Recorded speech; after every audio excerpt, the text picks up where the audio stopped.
ನಮ್ಮ ಪಾಪಗಳಿಗೆ ತಕ್ಕ ಹಾಗೆ ನಮ್ಮನ್ನು ದಂಡಿಸದೆ, ನಮ್ಮ ಪಾಪಗಳನ್ನು ನಿಮ್ಮ ಪುತ್ರರು, ನಮ್ಮ ಕರ್ತರು, ರಕ್ಷಕರು ಆದ ಯೇಸು ಕ್ರಿಸ್ತರ ಮುಖಾಂತರ ಪರಿಹಾರ ಮಾಡಿ ನಮಗೆ ಪಾಪ ಕ್ಷಮೆಯನ್ನು ನೀಡಿದ್ದೀರಿ. ಆ ನಿಮ್ಮ ಪಾಪ ಕ್ಷಮೆಗಾಗಿ ಸ್ತೋತ್ರ. ನೀವು ಕೊಟ್ಟಂತಹ ಪಾಪ ವಿಮೋಚನೆಗಾಗಿ ಸ್ತೋತ್ರ. ಪ್ರಭು ಯೇಸುವೆ, ನಮ್ಮ ಪಾಪಗಳನ್ನು ಅಳಿಸಲು, ನಮ್ಮನ್ನು ಪವಿತ್ರೀಕರಿಸಲು ನೀವು ನಮಗಾಗಿ ಸುರಿಸಿದ ನಿಮ್ಮ ಪವಿತ್ರ ರಕ್ತಕ್ಕಾಗಿ ನಾವು ನಿಮಗೆ ಕೃತಜ್ಞತೆಯನ್ನು ಸಲ್ಲಿಸುತ್ತೇವೆ. ನಿಮ್ಮ ಪರಿಶುದ್ಧವಾದ ರಕ್ತವನ್ನು ಬೆಲೆಯಾಗಿ ಕೊಟ್ಟು ನಮ್ಮನ್ನು ನೀವು ಕೊಂಡುಕೊಂಡಿದ್ದೀರಿ ಸ್ವಾಮಿ. ನಿಮಗಾಗಿ ಕೊಂಡುಕೊಂಡಿದ್ದೀರಿ. ಪಿತನ ಸೇವೆ ಮಾಡುವುದಕ್ಕಾಗಿ, ರಾಜಯಾಜಕ ವರ್ಗವಾಗಿ ಜೀವಿಸುವುದಕ್ಕಾಗಿ, ಪವಿತ್ರ ಪ್ರಜೆಯಾಗಿ ಜೀವಿಸುವುದಕ್ಕಾಗಿ, ದೇವರ ಅದ್ಭುತ ಕಾರ್ಯಗಳನ್ನು ಪ್ರಚುರಪಡಿಸುವುದಕ್ಕಾಗಿ ಯೇಸುವೆ ನೀವು ನಮ್ಮನ್ನು ಕೊಂಡುಕೊಂಡಿದ್ದೀರಿ. ಅದಕ್ಕಾಗಿ ನಿಮಗೆ ಕೃತಜ್ಞತೆಯನ್ನು ಸಲ್ಲಿಸ್ತಾ ಇದ್ದೇವೆ. ಯಾವ ಯೋಗ್ಯತೆಯೂ ಇಲ್ಲದ, ಅರ್ಹತೆಯೂ ಇಲ್ಲದ ನಮ್ಮೊಬ್ಬೊಬ್ಬರ ಪಾಪಗಳನ್ನು ಕ್ಷಮಿಸಿ, ನಮ್ಮ ಪಾಪಗಳನ್ನು ತೊಳೆದು ನಮ್ಮನ್ನು ಪವಿತ್ರೀಕರಿಸಿದ ಯೇಸುವೆ ನಿಮಗೆ ಕೋಟಿ ಕೋಟಿ ಸ್ತೋತ್ರ. ಈ ಒಂದು ಬೋಧನೆಯ ಮುಖಾಂತರವಾಗಿ ಇನ್ನೂ ಹೆಚ್ಚಾಗಿ ನಿಮ್ಮ ಪ್ರೀತಿಯ ಅನುಭವವನ್ನು ನಾವೆಲ್ಲರೂ ಹೊಂದಿಕೊಳ್ಳುವಂತೆ ಆಗಲಿ ಸ್ವಾಮಿ. ಪವಿತ್ರಾತ್ಮರೇ ನಮಗೆ ಸಹಾಯ ಮಾಡಿರಿ. Hallelujah, hallelujah, hallelujah. ಕುಳಿತುಕೊಳ್ಳೋಣ. ಮತ್ತಾಯನು ಬರೆದ ಶುಭ ಸಂದೇಶ 18ನೇ ಅಧ್ಯಾಯ ಅದರ 14ನೇ ವಚನದಲ್ಲಿ ಯೇಸುಸ್ವಾಮಿ ಹೇಳ್ತಾರೆ, ಈ ಚಿಕ್ಕವರಲ್ಲಿ ಒಬ್ಬನು ಕೂಡ ನಷ್ಟವಾಗಿ ಹೋಗಬಾರದು. ಇದು ಸ್ವರ್ಗದಲ್ಲಿರುವ ನನ್ನ ತಂದೆಯ ಚಿತ್ತವಾಗಿದೆ. ದೇವರ ಚಿತ್ತ ಏನು? ಈ ಚಿಕ್ಕವರಲ್ಲಿ ಒಬ್ಬನು ಕೂಡ ಕಳೆದು ಹೋಗಬಾರದು ಅಂದರೆ ಆತ್ಮ ನಷ್ಟವಾಗಿ ಹೋಗಬಾರದು, ನರಕಾಗ್ನಿಗೆ ಹೋಗಬಾರದು. ಲೀಸ್ಟ್ ಆಗಿರುವವರು ಯಾರು ಕೂಡ, ಬೆಸ್ಟ್ ಆಗಿರುವವರು, ಹೈಯೆಸ್ಟ್ ಆಗಿರುವವರಲ್ಲ, ಯಾರು ಒಬ್ಬರು ಕೂಡ ನಾಶ ಆಗಬಾರ್ದು. ಪ್ರತಿಯೊಬ್ಬರೂ ಕೂಡ ದೇವರು ಕೊಟ್ಟಂಥ ಆ ರಕ್ಷಣೆಯನ್ನು ಪಡೆದುಕೊಂಡು ಜೀವಿಸಬೇಕು. ಮತ್ತಾಯ 18ನೇ ಅಧ್ಯಾಯ 14ನೇ ವಾಕ್ಯ. Matthew chapter 18:14. ಈ ಚಿಕ್ಕವರಲ್ಲಿ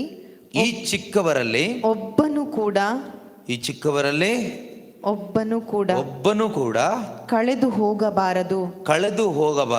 ಇದೇ ಸ್ವರ್ಗದಲ್ಲಿರುವ ನನ್ನ ತಂದೆಯ ಚಿತ್ತ. ಸ್ವರ್ಗದಲ್ಲಿರುವ ತಂದೆಯ ಚಿತ್ತ ಏನು? ಈ ಚಿಕ್ಕವರಲ್ಲಿ ಒಬ್ಬನು ಕೂಡ ಕಳೆದು ಹೋಗಬಾರದು. ಆದರೆ ಇಂದು ಎಷ್ಟೋ ಜನ ನಾವು ಕಳೆದೋಗ್ಬಿಟ್ಟಿದ್ದೀವಿ. ದುಂದುಗಾರ ಮಗ, ಲೂಕನ ಶುಭ ಸಂದೇಶ 15ನೇ ಅಧ್ಯಾಯದಲ್ಲಿ ನಾವು ನೋಡ್ತೀವಿ.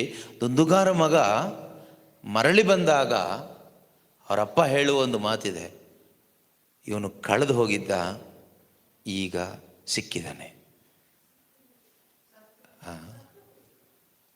ಸತ್ತು ಹೋಗಿದ್ದ, ಓದಿ, ಸತ್ತು ಹೋಗಿದ್ದ.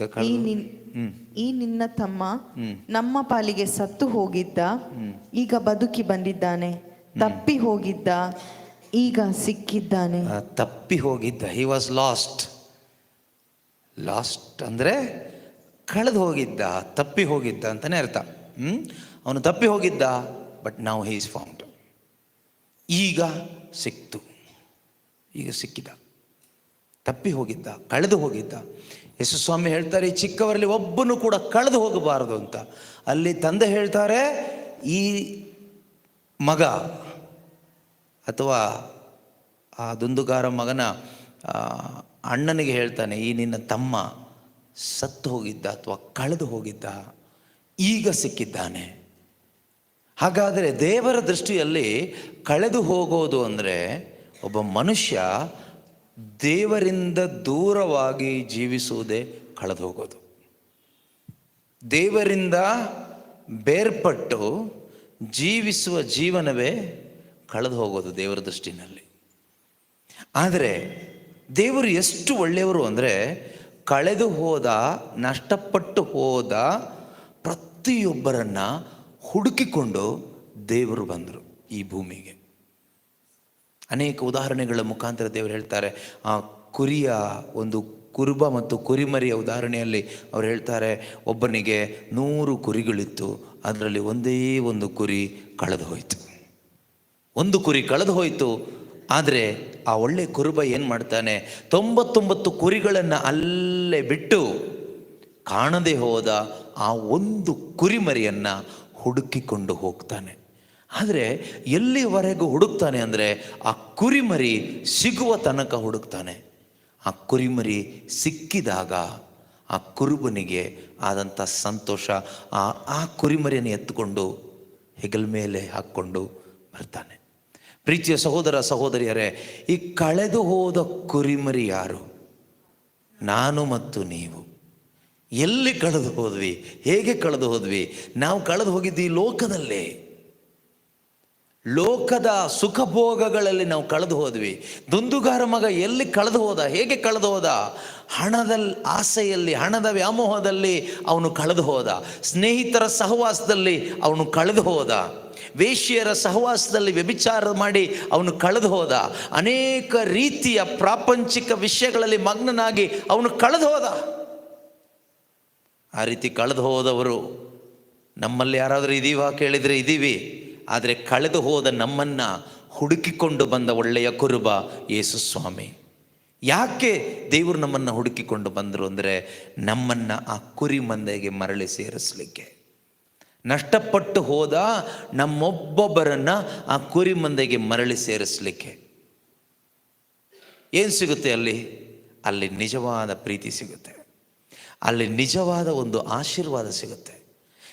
ಈ ದುಂದುಗಾರ ಮಗ ಯಾವಾಗ ತಂದೆಯ ಬಳಿಗೆ ಬಂದನೋ, ತಂದೆಯನ್ನು ಮರಳಿ ಕಂಡುಕೊಂಡನೋ, ಅವನ ಜೀವನದಲ್ಲಿ ಅವನು ಕಳೆದುಕೊಂಡಂತಹ ನೆಮ್ಮದಿ, ಅವನು ಕಳೆದುಕೊಂಡಂಥ ಆನಂದ, ಅವನು ಕಳೆದುಕೊಂಡಂತಹ ಶಾಂತಿ ಸಮಾಧಾನ, ಅವನು ಕಳೆದುಕೊಂಡಂತಹ ಆ ಪುತ್ರನ ಸ್ಥಾನ, ಅವನು ಕಳೆದುಕೊಂಡಂತಹ ಎಲ್ಲ ಆ ತಂದೆಯ ಮನೆಯ ಸೌಭಾಗ್ಯ ಅವನಿಗೆ ಮರಳಿ ಸಿಕ್ತು.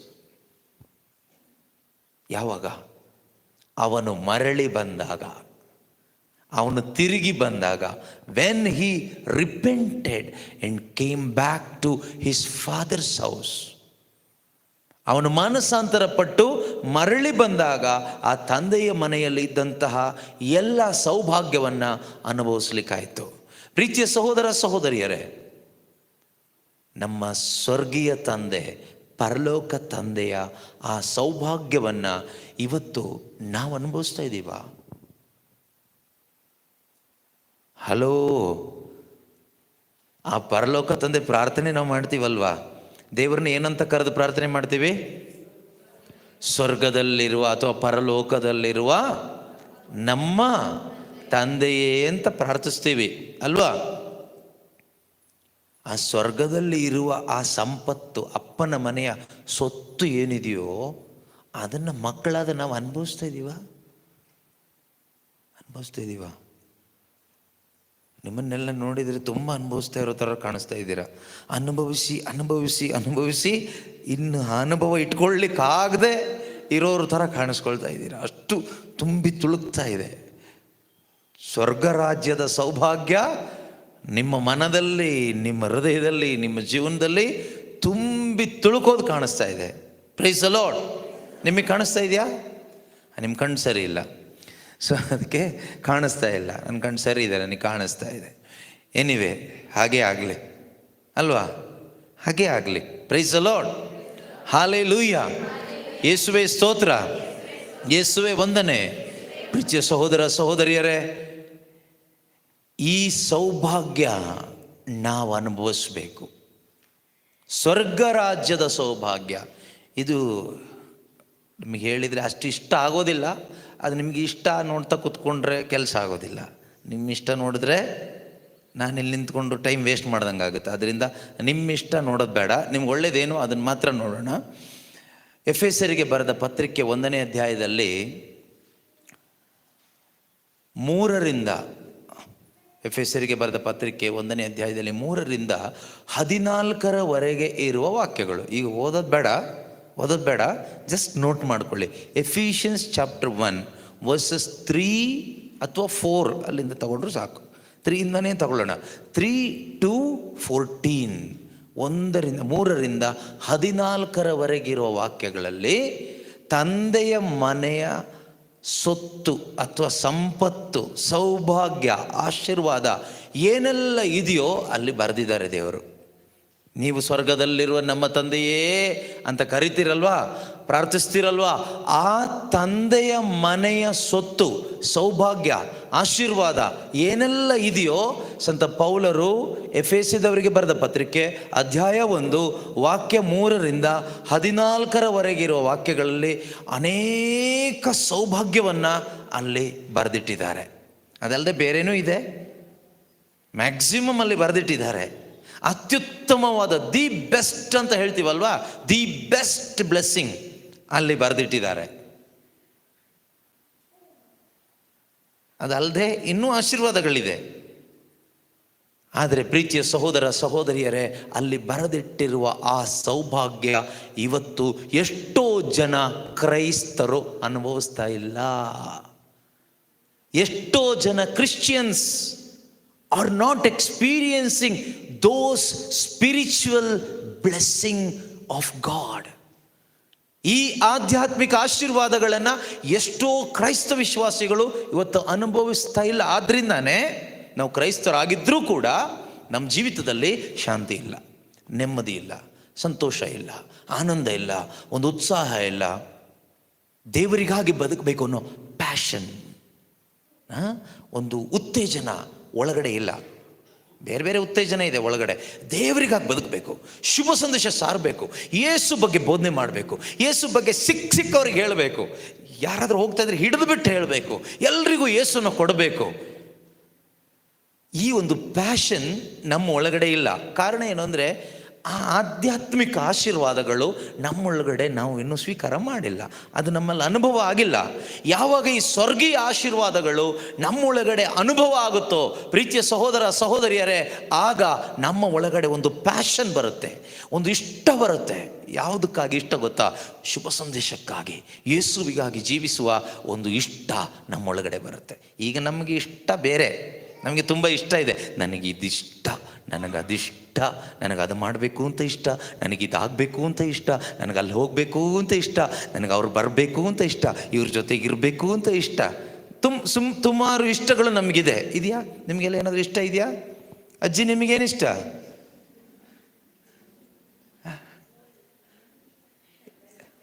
ಅಜ್ಜಿ ಈಗ ಹೋದ್ರೆ ಸಾಕು ಅದೇ ಇಷ್ಟ. ಈಗ ನನಗೆ ಯಾರು ಇಷ್ಟ ಇಲ್ಲ, ನನಗೀಗ ಸತ್ರ ಸಾಕು ಅದೇ ಇಷ್ಟ ಅನ್ನೋರು ಕೆಲವರು ಇದ್ದೀರಿ ನಿಮ್ಮಲ್ಲಿ. ನಿಮ್ಗೆ ಆ ಥರ ಇಷ್ಟ ಆಗ್ತಾ ಇದೆಯಾ ಅಜ್ಜಿ? ಹೌದು, ಪಾಪ ಅವ್ರದ್ದು ಕಷ್ಟ ಅವರಿಗೆ ಅಲ್ವಾ. ಒಬ್ಬೊಬ್ರಿಗೆ ಒಂದೊಂದು ಇಷ್ಟ. ಕೆಲವ್ರಿಗೆ ಸಾವಿಷ್ಟ, ಟ್ರೈ ಮಾಡ್ತಾರೆ, ಇಷ್ಟಪಟ್ಟು ಸಾಯ್ಲಿಕ್ಕೆ ಹೋಗ್ತಾರೆ, ಆದರೆ ಸಾಯೋದು ಇಲ್ಲ. ನಿಜ. ಪ್ರೀತಿಯ ಸಹೋದರ ಸಹೋದರಿಯರೇ, ನಾವು ಯಾವಾಗ ನಮ್ಮ ಒಳಗಡೆ ಈ ಸಾವಿರುವಾಗ, ಸಾವಿಗೆ ಸಂಬಂಧಪಟ್ಟಿದ್ದಿರುವಾಗ ಬದುಕಾಸೆ ಇರೋದಿಲ್ಲ. ನಮ್ಮಲ್ಲಿ ಎಷ್ಟೋ ಜನಕ್ಕೆ ಬದುಕಾಸೆ ಇಲ್ಲ. ಯಾಕೆ ಗೊತ್ತಾ? ನಾವು ಸ್ವಾರ್ಥ ಬದುಕನ್ನು ಬದುಕುವಾಗ ನಮಗೆ ಬದುಕೋ ಆಸೆ ಹೋಗ್ಬಿಡುತ್ತೆ. ಸ್ವಾರ್ಥ ಬಿಟ್ಟು ಬದುಕಿ ಆಗ ನಿಮಗೆ ಮರಣದ ಭಯ ಹೋಗ್ಬಿಡುತ್ತೆ. ಏನಾದರೂ ಅರ್ಥ ಆಗ್ತಿದೆಯಾ? ಇನ್ನೊಂದ್ಸರಿ ಹೇಳ್ತೀನಿ, ಕೇಳಿಸ್ಕೊಳ್ಳಿ. ಅದು ಹಂಗೆ ಅಷ್ಟು ಸುಲಭಕ್ಕೆ ಒಳಗಡೆ ಹೋಗಲ್ಲ. ಗಾಳೀಲಿ ಹೀಗೆ ಎತ್ಕೊಂಡು ಹೋಗ್ಬಿಡ್ತಾನೆ ಅವನು ಕೆಲವು ಟೈಮು, ನಿಮ್ಮ ಒಳಗಡೆ ಹೋಗ್ದ ಹಾಗೆ. ನಾವು ಸ್ವಾರ್ಥದ ಬದುಕನ್ನು ಬದುಕುವಾಗ ನಮಗೇನು ಆಸೆ ಇರುತ್ತೆ? ಕೊನೆಗೆ ಬರೋದು ಸಾಯಬೇಕು ಅನ್ನೋ ಆಸೆ, ಆತ್ಮಹತ್ಯೆ ಚಿಂತೆ ಬರುತ್ತೆ. ಸ್ವಾರ್ಥದ ಜೀವನ ಜೀವಿಸುವಾಗ ಅದೇ ಪಾಪದ ಜೀವನ. ಪಾಪದ ಜೀವನ ಜೀವಿಸೋರಿಗೆ ಬದುಕುವ ಆಸೆ ಬರೋದಿಲ್ಲ, ಸಾಯಬೇಕು ಅನ್ನೋ ಆಸೆ ಬರುತ್ತೆ. ಕೊನೆಯಲ್ಲಿ ನಿರಾಶೆ, ಜಿಗುಪ್ಸೆ, ಇಂದ ಸತ್ತೋಗ್ಬಿಡೋಣ, ಯಾಕೆ ಬದುಕಬೇಕು, ಯಾರಿಗಾಗಿ ಬದುಕಬೇಕು, ಬದುಕಿ ಏನು ಪ್ರಯೋಜನ, ಈ ರೀತಿ ಆಲೋಚನೆ ಬರುತ್ತೆ. ಆದರೆ ಯಾವಾಗ ನಾವು ಸ್ವಾರ್ಥದ ಪಾಲಿಗೆ ಸತ್ತು ಮಾನಸಾಂತರ ಹೊಂದಿ ಜೀವಿಸ್ತೀವೋ ದೇವರಿಗಾಗಿ, ಆಗ ನಮಗೆ ಮರಣದ ಭಯ ಹೋಗ್ಬಿಡುತ್ತೆ. ಸತ್ತೋಗ್ಬಿಡ್ತೀನೇನೋ, ಅಯ್ಯೋ ಸತ್ತೋಗ್ಬಿಟ್ರೆ ಏನು ಮಾಡೋದು ಅನ್ನೋ ಮರಣ ಭಯ ಹೋಗ್ಬಿಡುತ್ತೆ. ಇವತ್ತು ನಮ್ಮಲ್ಲಿ ಎಷ್ಟೋ ಜನರಲ್ಲಿ ಆ ಮರಣ ಭಯ ತುಂಬಿಕೊಂಡಿದೆ. ಅಯ್ಯೋ ನಾಳೆ ಏನಾದರೂ ಆಗ್ಬಿಟ್ರೆ ಏನು ಮಾಡೋದಲ್ವ, ಏನಾದರೂ ಹೆಚ್ಚು ಕಡಿಮೆ ಆಗಿಬಿಟ್ರೆ, ನಾವು ನಾಳೆ ಯೇಸು ಬಗ್ಗೆ ಹೇಳಿ ಲಾಸ್ಟಿಗೆ ಏನಾದರೂ ಯಾರಾದರೂ ಹೊಡೆದು ಸಾಯಿಸಿಬಿಟ್ರೆ, ಏನಾದರೂ ಹೆಚ್ಚು ಕಡಿಮೆ ಆಗಿಬಿಟ್ರೆ, ಅದರಿಂದ ಯೇಸು ಬಗ್ಗೆ ಹೇಳೋದು ಬೇಡ, ಸೇಫ್ಟಿ ನೋಡ್ಕೊಳ್ತೀವಿ. ಮರಿಯಮ್ಮನವ್ರ ಬಗ್ಗೆ ಹೇಳಿದರೆ ಏನೂ ತೊಂದರೆ ಇಲ್ಲ, ಯಾರು ಏನೂ ಮಾಡಲ್ಲ. ಅಂಥೋನಿಯವ್ರ ಬಗ್ಗೆ ಹೇಳಿದರೆ ಯಾರಾದರೂ ಏನಾದರೂ ಮಾಡ್ತಾರೆ ನಿಮಗೆ? ಅಜ್ಜಿ ಏನಾದರೂ ಮಾಡ್ತಾರಾ? ಏನೂ ಮಾಡಲ್ಲ. ಇನ್ನು ಮಿಕಾಯಲ್ ದೇವದೂತರ ಬಗ್ಗೆ ಹೇಳಿದರೆ ಏನಾದರೂ ಮಾಡ್ತಾರಾ? ಯಾರು ಏನು ಮಾಡಲ್ಲ. ಪ್ರಾಬ್ಲಮ್ ಬರೋದೇ ಯೇಸು ಬಗ್ಗೆ ಹೇಳಿದರೆ. ಯಾಕೆ ಅಂದರೆ ಪಿಶಾಚಿಗೆ ಗೊತ್ತು, ಆಕಾಶದ ಕೆಳಗೆ ಭೂಮಿಯ ಮೇಲೆ ಎಲ್ಲ ಮನುಷ್ಯನ ರಕ್ಷಣೆಗಾಗಿ ಕೊಡಲ್ಪಟ್ಟ ಏಕೈಕ ನಾಮ ಯೇಸು ನಾಮ. ಆ ನಾಮದಿಂದಲ್ಲದೆ, ಅವರಿಂದಲ್ಲದೆ ಇನ್ಯಾರಿಂದಲೂ ನಮಗೆ ಪಾಪ ಕ್ಷಮೆ ಇಲ್ಲ, ನಿತ್ಯ ಜೀವ ಇಲ್ಲ. ಆದ್ದರಿಂದ ಆ ಹೆಸರು ಹೇಳೋದು ಬೇಡ. ಆ ಹೆಸರು ಹೇಳಿದರೆ ಪ್ರಾಬ್ಲಮ್. ಭಗವಂತ ಅಂದರೂ ತೊಂದರೆ ಇಲ್ಲ, ದೇವರು ಅಂದರೂ ತೊಂದರೆ ಇಲ್ಲ, ಗಾಡ್ ಅಂದರೂ ತೊಂದರೆ ಇಲ್ಲ, ಪ್ರಭು ಅಂದರೂ ತೊಂದರೆ ಇಲ್ಲ. ಜೀಸಸ್ ಅಂತ ಬಿಟ್ಟು ಬೇರೆ ಏನಾದರೂ ಹೇಳಿ ತೊಂದರೆ ಇಲ್ಲ. ಜೀಸಸ್ ಅಂತ ಹೇಳಿದ್ರೇ ಪ್ರಾಬ್ಲಮ್, ಎಲ್ಲರಿಗೂ ಪ್ರಾಬ್ಲಮ್. ಪಿಶಾಚಿಗೆ ಒಂದು ಕಡೆ ಪ್ರಾಬ್ಲಮ್ ಆದರೆ, ಯೇಸು ಸ್ವಾಮಿ ವಾಕ್ಯಗಳನ್ನು ಉಪಯೋಗಿಸಿ ಬೋಧನೆ ಮಾಡೋ ಎಷ್ಟು ಬೋಧಕರಿಗೂ ಪ್ರಾಬ್ಲಮ್ಮೇ. ಬೋಧಕರಿಗೂ ಪ್ರಾಬ್ಲಮ್. ಏನು ಪ್ರಾಬ್ಲಮ್? ಯೇಸುವಿನ ಹೆಸರಿನಲ್ಲಿ ಬೋಧನೆ ಮಾಡಿದರೆ ದೊಡ್ಡ ಪ್ರಾಬ್ಲಮ್. ನೀವು ಬೇರೆ ಹೆಸರನ್ನೆಲ್ಲ ಹೇಳಿ, ಈ ಜೀಸಸ್ ಅನ್ನೋದು ಬಿಟ್ಬಿಟ್ಟು ಬೇರೆ ಹೇಳಿ, ಅಷ್ಟು ಪ್ರಾಬ್ಲಮ್ ಇಲ್ಲ. ಅದರಿಂದ ನಾವೇನು ಮಾಡ್ತೀವಿ? ಯಾಕೆ ಪ್ರಾಬ್ಲಮ್ ಅಲ್ವಾಕ, ಸುಮ್ಮನೆ ಯಾಕೆ ಸಿಕ್ಕಾಕೊಳ್ಳೋದು? ಯೇಸು ಹೆಸರನ್ನ ಬಿಟ್ಬಿಟ್ಟು ದೇವರು, ಭಗವಂತ, ಸ್ವಾಮಿ, ಪ್ರಭು ಅಂದ್ಕೊಳ್ಳೋಣ. ಬೇರೆ ಸುಮಾರು ಸಂತರ ಹೆಸರಿದೆಯಲ್ಲ, ಅವ್ರ ಹೆಸರು ಹೇಳ್ಕೊಳ್ಳೋಣ. ಅದು ಪಿಶಾಚಿಯ ವಂಚನೆ. ಭಯ. ಪ್ರೀತಿಯ ಸಹೋದರ ಸಹೋದರಿಯರೇ, ಯೇಸುವಿನ ಹೆಸರು ದೇವರ ಹೆಸರು. ಯೇಸುವಿನ ಹೆಸರಿನಲ್ಲಿ ಶಕ್ತಿ ಇದೆ. ಯೇಸುವಿನ ಹೆಸರಿನಲ್ಲಿ ಪಾಪ ಕ್ಷಮೆ ಇದೆ. ಪಾಪ ಕ್ಷಮೆ. ಇನ್ the name of Jesus your sins are ಫರ್ಗಿವನ್. ಅಷ್ಟೊಂದು ಶಕ್ತಿ ಇದೆ. ಯೇಸು ನಾಮದಲ್ಲಿ ನಿನ್ನ ಪಾಪ ಕ್ಷಮಿಸಲಾಗಿದೆ ಎಂದು ಹೇಳುವಾಗ ಪಾಪ ಕ್ಷಮಿಸಲ್ಪಡ್ತದೆ. ಅದು ಯಾರ ಶಕ್ತಿ? ಆ ನಾಮದ ಶಕ್ತಿ. ಆ ನಾಮಕ್ಕೆ ಅಷ್ಟು ಶಕ್ತಿ ಇದೆ. ಮಧ್ಯಾಹ್ನ ಈಗ ಕನ್ಫೆಷನ್ ಇದೆ, ಪಾಪ ನಿವೇದನೆ ಇದೆ. ಪಾಪ ನಿವೇದನೆಗೆ ಹೋಗುವಾಗ ನೀವು ಪಾಪಗಳನ್ನೆಲ್ಲ ಪಶ್ಚಾತ್ತಾಪ ಪಟ್ಟು ಹೇಳುವಾಗ ಅಲ್ಲಿ ಗುರುಗಳು ಹೇಳ್ತಾರೆ, in the name of Jesus your sins are forgiven.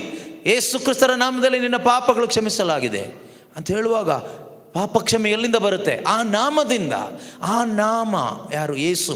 ಯೇಸು ನಾಮದಲ್ಲಿ ಪಾಪ ಕ್ಷಮೆ. ಯೇಸು ನಾಮದಲ್ಲಿ ಪಾಪ ಕ್ಷಮಿಸುವ ಶಕ್ತಿ ಇದೆ, ಅಧಿಕಾರ ಇದೆ. ಬೇರೆ ಯಾವ ಹೆಸರಿಗೂ, ಯಾರ ಹೆಸರಿಗೂ ಪಾಪ ಕ್ಷಮೆ ತರುವ ಶಕ್ತಿ ಇಲ್ಲ. ಪಾಪ ಕ್ಷಮೆ ನೀಡುವ ಶಕ್ತಿ ಇಲ್ಲ. ಆದುದರಿಂದಲೇ ಪಿಶಾಚಿಗೆ ಈ ನಾಮ ಅಂದರೆ ಆಗೋದಿಲ್ಲ, ಯೇಸುವಿನ ನಾಮ ಅಂದರೆ ಆಗೋದಿಲ್ಲ. ನೀವು ಬೇರೆ ಯಾವುದಾದ್ರೂ ಹೆಸರು ಹೇಳಿ, ಯಾವ ಹೆಸರಲ್ಲಾದರೂ ಪ್ರಾರ್ಥನೆ ಮಾಡಿ, ಏನು ಪ್ರಾಬ್ಲಮ್ ಇಲ್ಲ, ಸೇಫ್. ಜೀಸಸ್ ಹೆಸರು ಸ್ಟಾರ್ಟ್ ಮಾಡ್ತೀರಾ, ಪ್ರಾಬ್ಲಮ್ ಶುರು ಆಗುತ್ತೆ. ಪ್ರೀತಿಯ ಸಹೋದರ ಸಹೋದರಿಯರೇ, ಈ ಒಂದು ಭಯ ನಮ್ಮಿಂದ ಬಿಟ್ಟು ಹೋಗಬೇಕು. ಯಾವಾಗ ಹೋಗುತ್ತೆ ಗೊತ್ತಾ? ನಾವು ನಿಜವಾಗಲೂ ಪಾಪಕ್ಕೆ ವಿಮುಖರಾಗಿ ದೇವರ ಕಡೆಗೆ ತಿರುಗಿ ದೇವರ ಆತ್ಮನನ್ನು ಪಡೆದುಕೊಂಡಾಗ, ದೇವರ ಆತ್ಮನ ಶಕ್ತಿಯಿಂದ ತುಂಬಲ್ಪಟ್ಟಾಗ ನಮ್ಮಲ್ಲಿರುವ ಈ ಭಯ ಬಿಟ್ಟು ಹೋಗುತ್ತೆ. ಇವತ್ತು ದೇವರು ನಮ್ಮನ್ನು ಕರೀತಾ ಇದ್ದಾರೆ, ಕಮ್, ಬನ್ನಿ, ನನ್ನ ಹತ್ರ ಬನ್ನಿ, ನಾನು ನಿಮಗೆ ವಿಶ್ರಾಂತಿ ಕೊಡ್ತೀನಿ. Come to me, I will give you rest. Mattaya 11:28 ಅಲ್ಲಿ ಯೇಸು ಸ್ವಾಮಿ ಖುದ್ದಾಗಿ ಜನರನ್ನು ನೋಡಿ ಕರೀತಾ ಇದ್ದಾರೆ. ದುಡಿದು ಭಾರ ಹೊತ್ತು ಬಳಲಿ ಬೆಂಡಾಗಿರುವ ಸರ್ವ ಜನರೇ. ಯಾರನ್ನ ಕರೀತಾ ಇದ್ದಾರೆ? ಉಪವಾಸ ಮಾಡಿ ಪ್ರಾರ್ಥನೆ ಮಾಡುವವರೇ ಬನ್ನಿ ಅಂತ ಕರೀತಾ ಇಲ್ಲ. ದಿನ ಚರ್ಚಿಗೆ ಬರುವವರೇ ಬನ್ನಿ ಅಂತ ಕರೀತಾ ಇಲ್ಲ. ಪ್ರಬೋಧನೆ ಮಾಡುವ ಎಲ್ಲ ಬೋಧಕರೇ ಬನ್ನಿ ಅಂತ ಕರೀತಾ ಇಲ್ಲ. ಬಳಲಿ ಬೆಂಡಾಗಿರುವವರೇ ಬನ್ನಿ, ಬನ್ನಿ, ನನ್ನ ಬಳಿಗೆ ಬನ್ನಿ. ಯಾರ ಬಳಿಗೆ? ಈಗ ನಾನೀಗ ಬೋಧನೆ ಮಾಡ್ತಾ ಇದ್ದೀನಿ, ನನಗೆ ಹೇಳಲಿಕ್ಕಾಗತ್ತೆ ಈ ಮಾತು, ನನ್ನ ಬಳಿಗೆ ಬನ್ನಿ ಅಂತ ಹೇಳೋಕ್ಕಾಗಲ್ಲ. ನಾನು ಹೇಳ್ಬೋದು ಯೇಸುವಿನ ಬಳಿಗೆ ಬನ್ನಿ ಅಂತ ಕರಿಬೋದು ಅಷ್ಟೇ, ಯೇಸುವಿನ ಬಳಿಗೆ ಹೋಗಿ ಅಂತ ಹೇಳ್ಬೋದು.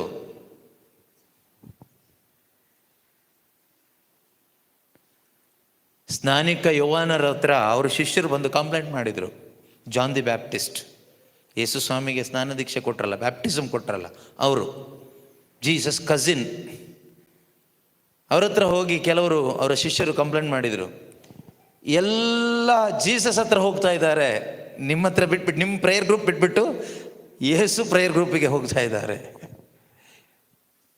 ನೀವು ಇಷ್ಟು ದಿವಸ ದೊಡ್ಡ ಸೇವೆ ಮಾಡಿದಿರಿ, ಸುಮಾರು ಗ್ರೂಪ್ ಎಲ್ಲ ಕಟ್ಟಿದಿರಿ, ನಿಮ್ಮ ಸಭೆ ಬೆಳೆಸಿದಿರಿ, ನಿಮ್ಮ ಸಭೆಯಿಂದ ಯೇಸು ಸಭೆಗೆ ಹೋಗ್ತಾ ಇದ್ದಾರೆ ಎಲ್ಲರೂ ಅಂತ ಕಂಪ್ಲೇಂಟ್ ಮಾಡಿದಾಗ ಸ್ನಾನಿಕ ಯೋಹಾನರು ಹೇಳ್ತಾರೆ,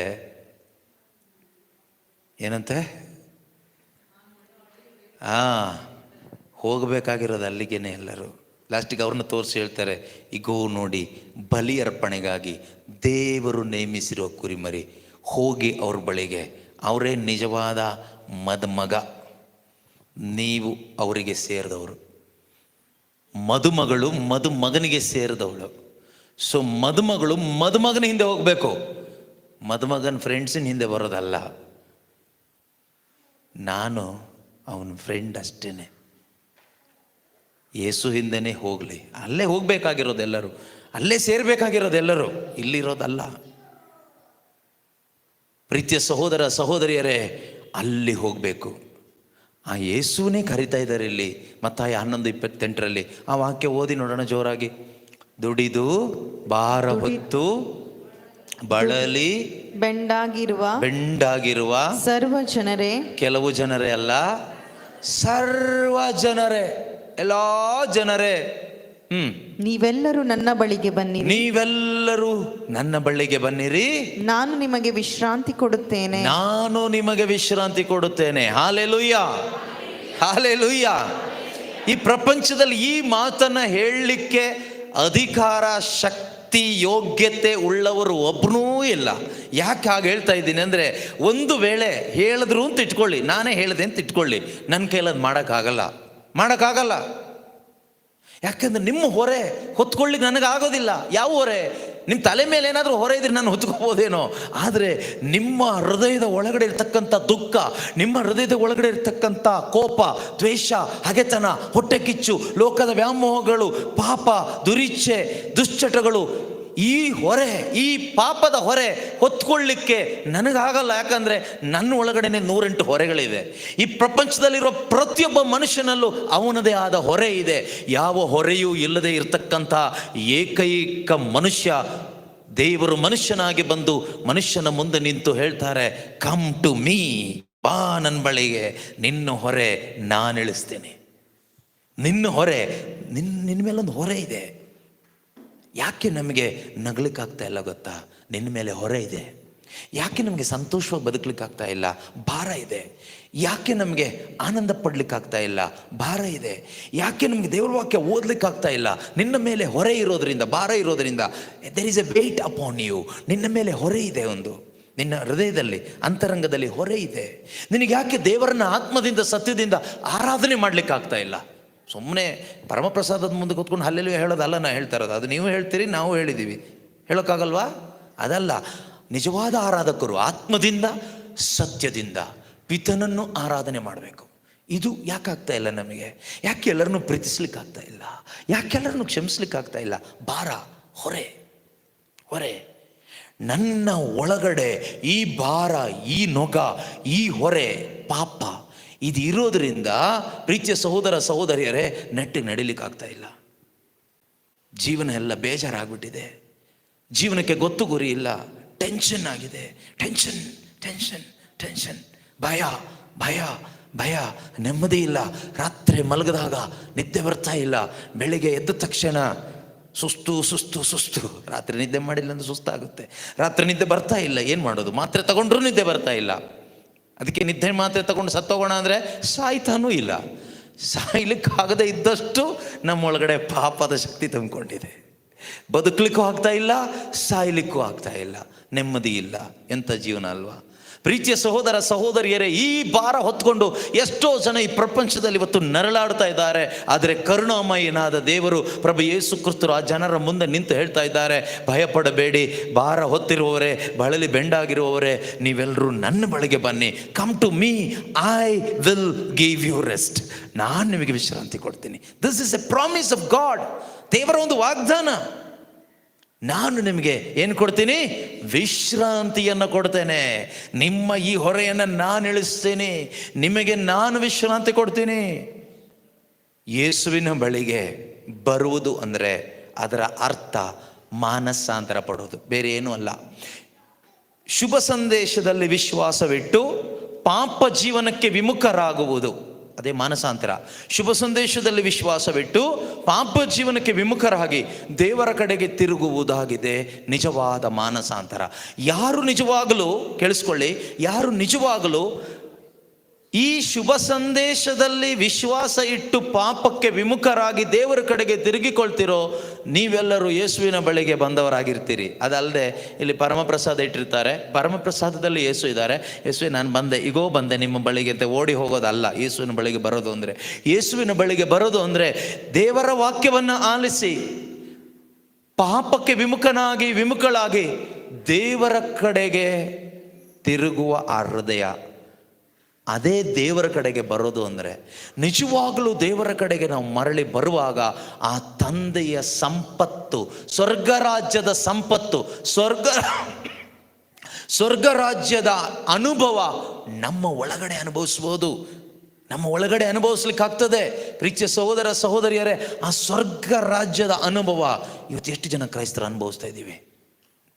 ಎಷ್ಟು ಜನ ಅನುಭವಿಸ್ತಾ ಇದ್ದೀವಿ? ರೋಮನರಿಗೆ ಬರೆದ ಪತ್ರಿಕೆಯಲ್ಲಿ 14ನೇ ಅಧ್ಯಾಯ 17ನೇ ವಾಕ್ಯದಲ್ಲಿ ನಾವು ನೋಡ್ತೀವಿ, ಕಿಂಗ್ಡಮ್ ಆಫ್ ಗಾಡ್, ದೇವರ ರಾಜ್ಯ, ದೇವರ ಸಾಮ್ರಾಜ್ಯ ಅಂದರೆ ಏನು? ದೇವರ ಸಾಮ್ರಾಜ್ಯ ಅಂದರೆ ಯಾವುದೋ ಒಂದು ಸ್ಥಳ ಅಲ್ಲ. ನೀವು ಹೇಳ್ತಿರಲ್ಲ, ಉತ್ತರಿಕೆ ಸ್ಥಳ, ಆ ಸ್ಥಳ, ಈ ಸ್ಥಳ, ಶುದ್ಧೀಕರಣ ಸ್ಥಳ, ಯಾವುದೋ ಒಂದು ಸ್ಥಳಗಳು ಹೇಳ್ತೀರಿ ನೀವು. 1ನೇ ಸ್ಥಳ, 2ನೇ ಸ್ಥಳ, 3ನೇ ಸ್ಥಳ, ಆ ಥರ ಒಂದು ಸ್ಥಳ ಅಲ್ಲ. ದೇವರ ರಾಜ್ಯ ಅಂದರೆ ಅದೊಂದು ಅನುಭವ. It is N experience, it is A position. ಅದೊಂದು ಅನುಭವ, ಅದೊಂದು ಅನುಭವ. ಪ್ರೀತಿಯ ಸಹೋದರ ಸಹೋದರಿಯರೇ, ಓದಿ, ಏನು ಅನುಭವ? ದೇವರ ಸಾಮ್ರಾಜ್ಯ, ದೇವರ ಸಾಮ್ರಾಜ್ಯ ತಿನ್ನುವುದರಲ್ಲಿ ಕುಡಿಯುವುದರಲ್ಲಿ ಅಲ್ಲ ದೇವರ ಸಾಮ್ರಾಜ್ಯ. ಪವಿತ್ರಾತ್ಮ ಅವರಿಂದ ಬರುವ ಸತ್ಸಂಬಂಧ. ಯಾರಿಂದ ಬರುವ? ಪವಿತ್ರಾತ್ಮನಲ್ಲಿ ಲಭಿಸುವ ಸತ್ಸಂಬಂಧ, ಶಾಂತಿ ಸಮಾಧಾನ ಮತ್ತು ಸಂತೋಷ ಇವುಗಳಲ್ಲಿ ಅಡಗಿದೆ. ಸ್ವರ್ಗ ಸಾಮ್ರಾಜ್ಯ, ದೇವರ ರಾಜ್ಯ, ಕಿಂಗ್ಡಮ್ ಆಫ್ ಗಾಡ್ ಅಂದ್ರೆ ಏನು? Righteousness, peace, joy in the Holy Spirit. ಪವಿತ್ರಾತ್ಮನಲ್ಲಿ ನಮಗೆ ಸಿಗುವ. ಯಾರಲ್ಲಿ ಸಿಗುವ? ಪವಿತ್ರಾತ್ಮರಲ್ಲಿ. ಈ ಜಾಗದಲ್ಲಿ ಅಲ್ಲ, ಜಾಗದಲ್ಲಿ ಸಿಗೋದಿಲ್ಲ. In the person of God, in the person of Jesus, in the person of Holy Spirit. ಪವಿತ್ರ ಆತ್ಮನಲ್ಲಿ ಸಿಗುವ ಪ್ರೀತಿ, ಆನಂದ, ಶಾಂತಿ, ಸಮಾಧಾನ, ಆ ನೀತಿಯ ಪರಿಶುದ್ಧವಾದ ಆ ಜೀವನ, ಅದೇ ಸ್ವರ್ಗ ರಾಜ್ಯದ ಅನುಭವ.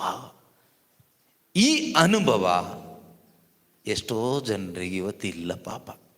ಯಾಕೆ ಸಿಗ್ತಾ ಇಲ್ಲ? ಯಾಕೆ ಈ ಅನುಭವ ಇಲ್ಲ? ಕಾರಣ ಏನು ಗೊತ್ತಾ? ಫಸ್ಟ್ ಶುಭ ಸಂದೇಶವನ್ನು ನಾವು ಆಲಿಸ್ತಾ ಇಲ್ಲ. ಎರಡನೇದು, ಶುಭ ಸಂದೇಶವನ್ನು ಆಲಿಸಿದ್ರೂ ಕೂಡ ವಿಶ್ವಾಸ ಇಡ್ತಾ ಇಲ್ಲ. ಮೂರನೇದು, ನಾವು ರಿಪೆಂಟ್ ಆಗ್ತಾ ಇಲ್ಲ. We are not ready to repent. First, we are not hearing the gospel. Second, we are not ready to believe.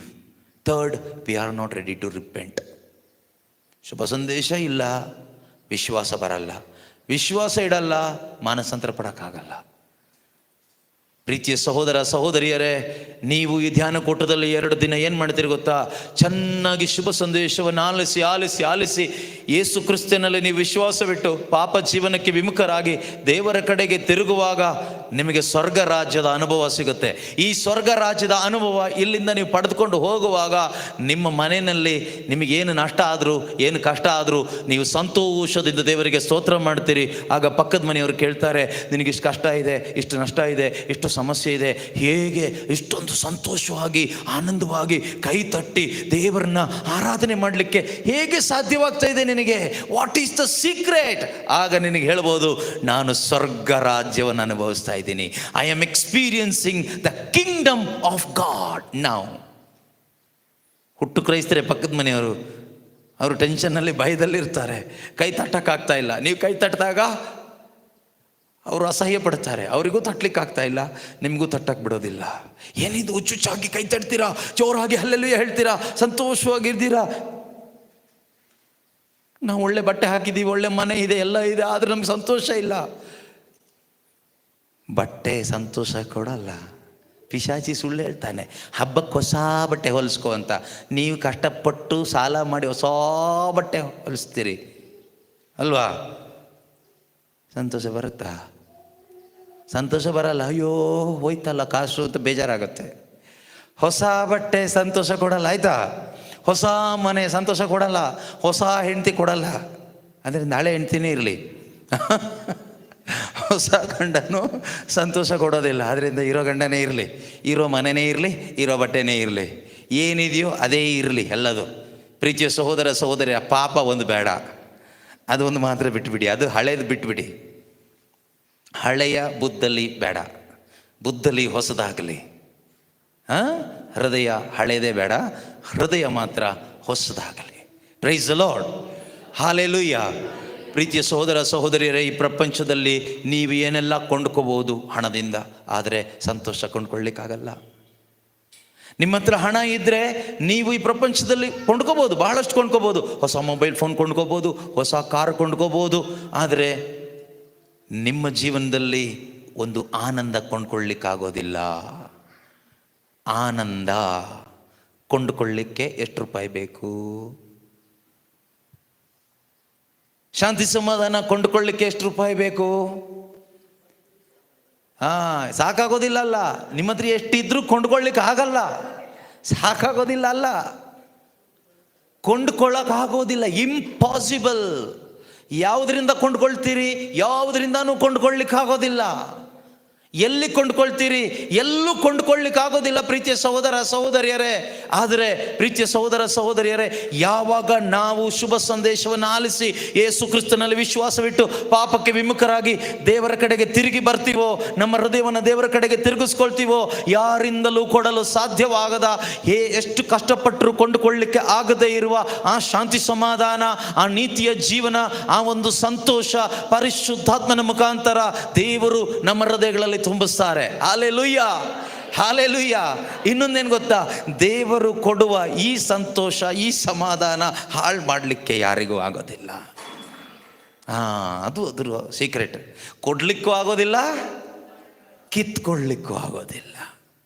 Mobile phone ಕೊಡ್ಬೋದು, ಕಿತ್ಕೋಬೋದು. ಕಾರ್ ಕೊಡ್ಬೋದು, ಆಕ್ಸಿಡೆಂಟ್ ಮಾಡ್ಬೋದು.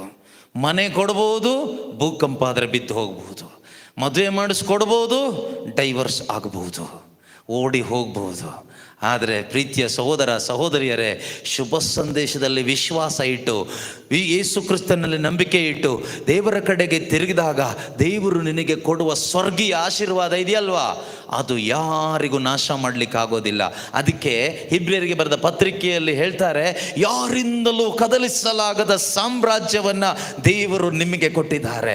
ನೋ ಬಡಿ can shake that kingdom of God. God has given you as a gift, free gift. Hallelujah, ಯೇಸುವೇ ಸ್ತೋತ್ರ. ಇದು ಯಾರಿಗೆ? ಇದು ಎಲ್ರಿಗೂ ಅಲ್ಲ. ಚರ್ಚಿಗೆ ಬಂದು ಹೋದ ತಕ್ಷಣ ಸ್ವರ್ಗ ರಾಜ್ಯ ಸಿಗುತ್ತಾ? ಖಂಡಿತ ಸಿಗೋದಿಲ್ಲ. ಧ್ಯಾನಕ್ಕೆ ಬಂದು ಹೋದ ತಕ್ಷಣ ಸ್ವರ್ಗ ರಾಜ್ಯ ಸಿಕ್ಬಿಡುತ್ತಾ? ಸಿಗೋದಿಲ್ಲ. ಚಾಪಲ್ಗೆ ಬಂದು ಹೋದ ತಕ್ಷಣ 1 ಗಂಟೆ ಕುತ್ಕೊಂಡು ಪ್ರಾರ್ಥನೆ ಮಾಡಿದ ತಕ್ಷಣ ಸ್ವರ್ಗ ರಾಜ್ಯ ಸಿಗುತ್ತಾ ಕೇಳಿದರೆ ಸಿಗೋದಿಲ್ಲ.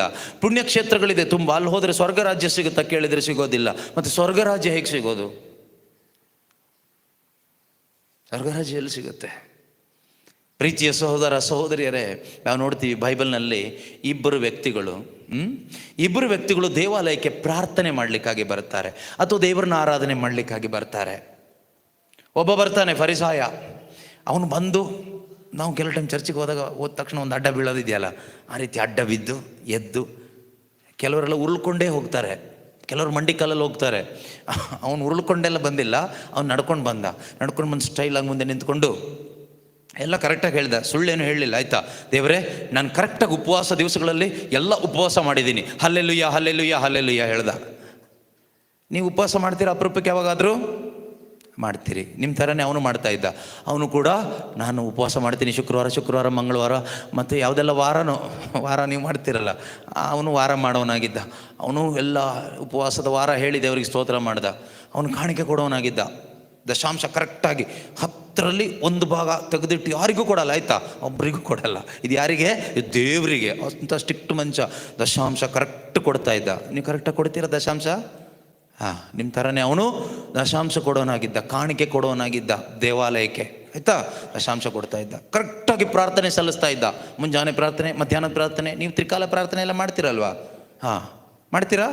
ಹಾಂ, 3 ಕಾಲದಲ್ಲಿ 3 ಥರ ಪ್ರಾರ್ಥನೆ ಇರಲಿ, ಪರವಾಗಿಲ್ಲ. ಅವನು ತ್ರಿಕಾಲ ಪ್ರಾರ್ಥನೆ ಎಲ್ಲ ಮಾಡ್ತಾ ಇದ್ದ, ಕರೆಕ್ಟಾಗಿ ಮಾಡ್ತಾ ಇದ್ದ, ಏನು ತಪ್ಪಿಸ್ತಾ ಇರಲಿಲ್ಲ. ಭಾನುವಾರ ಸಬ್ಬತ್ ದಿನ ಅವನು ದೇವಾಲಯಕ್ಕೆ ಬರ್ತಾ ಇದ್ದ. ನೀವು ಭಾನುವಾರ ಚರ್ಚಿಗೆ ಹೋಗ್ತೀರಲ್ವಾ? ಕೆಲವರು ಪಾಪ ದಿನ ಹೋಗೋರು ಇದ್ದೀರಿ, ಪರವಾಗಿಲ್ಲ, ಅವನಕ್ಕಿಂತ ನೀವು ಇನ್ನೊಂದು ಸ್ಟೆಪ್ ಮೇಲೇನೇ ಇದ್ದೀರಿ ಬಿಡಿ. ಸೊ ಎಲ್ಲ ಮಾಡ್ತಾ ಇದ್ದ. ಆಮೇಲೆ ಮೋಸ ಮಾಡ್ತಾ ಇರಲಿಲ್ಲ, ಯಾರ್ದು ಅನ್ಯಾಯವಾಗಿ ಕಿತ್ಕೊಳ್ತಾ ಇರಲಿಲ್ಲ. ಅದನ್ನು ಅವನು ಹೇಳ್ದ, ಅಲ್ಲೊಬ್ಬ ನಿಂತ್ಕೊಂಡಿದ್ದಾನೆ ಸ್ವಾಮಿ, ಅವನು ಸುಂಕ ವಸೂಲಿ, ಅವನ ಥರ ನಾನಿಲ್ಲ, ನಾನು ಸುಂಕ ವಸೂಲಿ ಮಾಡಲ್ಲ. ನಂದೇನಿದ್ರು hallelujah hallelujah hallelujah praise Lord hallelujah. ನಂದೇನಿದ್ರು ಸ್ವರ್ಗದಲ್ಲಿರೋ ನಮ್ಮ ತಂದೆ ನಿಮ್ಮ ನಾಮಕ್ಕೆ ಸ್ತೋತ್ರವಾಗಲಿ, ನಮ್ಮ ಮರಿಯವರ ಪ್ರಸಾದ ಪೂರ್ಣೆ ಪ್ರಭು ನಿಮ್ಮೊಡನೆ ಇದ್ದಾರೆ, ಹಲ್ಲೆಲೂಯಾ ಹಲ್ಲೆಲೂಯಾ ಹಲ್ಲೆಲೂಯಾ. ಕರ್ತರು ನಿಮ್ಮೊಡನೆ ಇರಲಿ. ನಂದೇನಿದ್ರು ಇಷ್ಟೇ, ನಾನಾಯಿತು, ಪ್ರಾರ್ಥನೆ ಆಯಿತು, ಹಲ್ಲೆಲೂಯಾ. ಉಪವಾಸ, ದೇವಾಲಯ, ಚರ್ಚ್, ಚಾಪಲ್, ಬೈಬಲ್, ಇಷ್ಟೇ.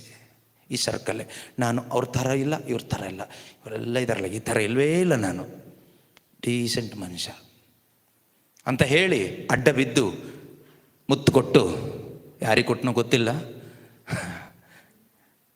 ಹೋದ. ಪಾಪ ಇನ್ನೊಬ್ಬ,